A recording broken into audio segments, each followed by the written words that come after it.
It took over 30 hours with Arc Raiders before it finally clicked why I was enjoying the game so much, and it's because it's exactly what I was hoping The Last of Us Factions would be. So what does a 2025 extraction shooter have to do with a PvP tack-on from 2013 with a cancelled sequel? Well, I think a lot of it's to do with essence. The Last of Us Factions, if you didn't know, was a PvP experience announced just a week before The Last of Us came out. Teams of 4 would head into 10-minute matches where the plan was to collect supplies, either through supply boxes or by killing other survivors. Supplies would then be funneled back into a settlement where the more supplies you collected, the bigger your settlement became, which had a sort of quota that you needed to meet. So if you were over, the settlement would grow. If you were under, they would start to become hungry, sick, or even die.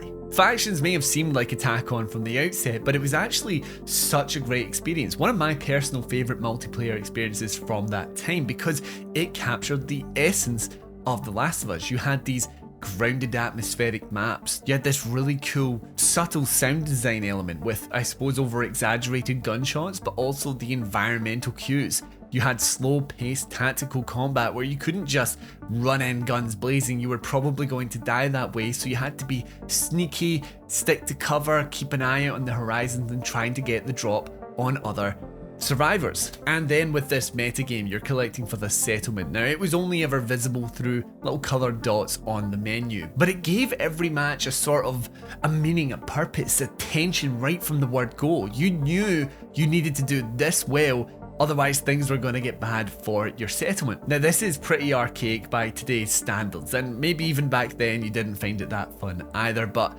for me it got me hooked. I just felt like I needed to do better, and I loved the tension building across the 12 weeks you were supposed to survive. So naturally I was very, very excited about a sequel for this game when The Last of Us Part 2 was announced, even more so when we started to see gameplay for it in 2018, and even more so when the multiplayer component was actually delayed out of release with the main game. Naughty Dog wanted to spend more time with it, give it the time it deserved, and make it a bigger affair than ever before. Now, Factions would have been cool if it was just the same with Part 2's gameplay, but the prospect, the idea of this getting bigger and more dynamic and more tactical and more immersive was really, really appealing to me, especially as things like the Battle Royale and Extraction Shooter were starting to really raise in popularity around the time.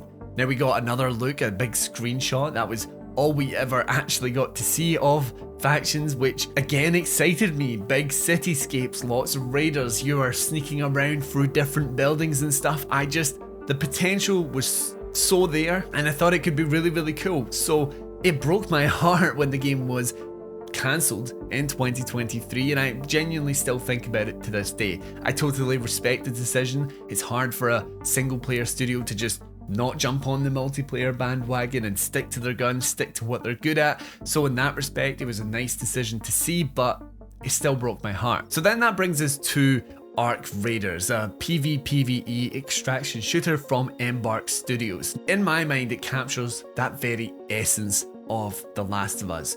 Comparatively, visually, it's not there. It's sci-fi, it's robots, it's sort of Star Wars aesthetics, but the essence is there. You're sneaking around slowly. You're not necessarily always trying to get into fights, whether those are with the AI robots or the other raiders.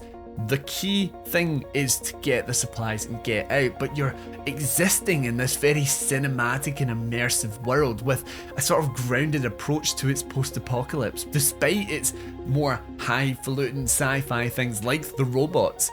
But so much of that, I think, is compatible to The Last of Us. I mean, take a look at this gameplay. You could easily switch out just some tiny things aesthetically to make it fit within the world of The Last of Us, like, a bit more overgrowth, some cordyceps-like growth on the lower parts of buildings. Then when it comes to the AI machines, you can tell so much about these things through their bleeps and bloops and lights.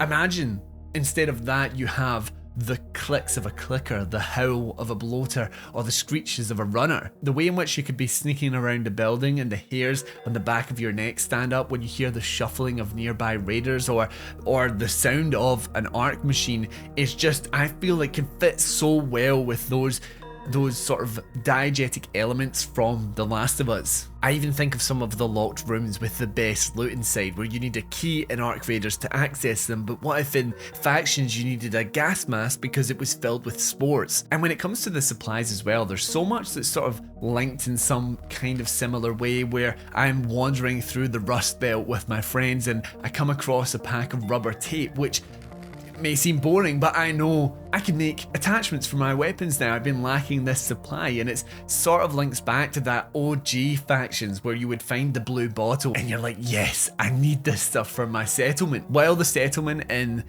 Arc Raiders is all based in menus, which I probably think is the right move because you're tweaking a lot of things in menus.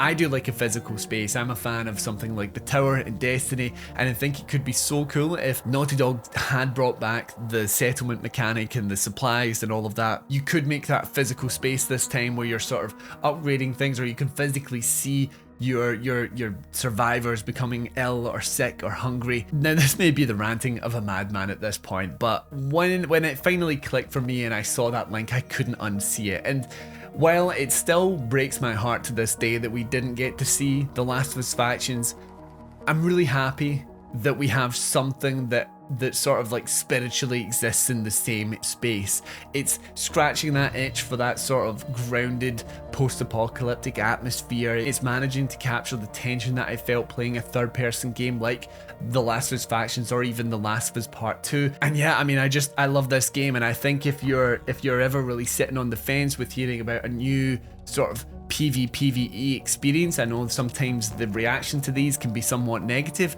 but you were looking forward to something like Factions, I think you should check this out whenever it eventually does come out, because it's a really cool game, and for someone that was dying to get my hands on Factions 2 for just so long, this is filling my heart with joy. But let me know what you're thinking down in the comments below. Do you see that link, or do you think I'm a madman and I'm just making stuff up? Let me know down in the comments, and while you're there, remember to like the video and subscribe to the channel for more PlayStation video content just like this. And until next time, thank you everyone for watching. I've been Aiden, and this has been Push Square.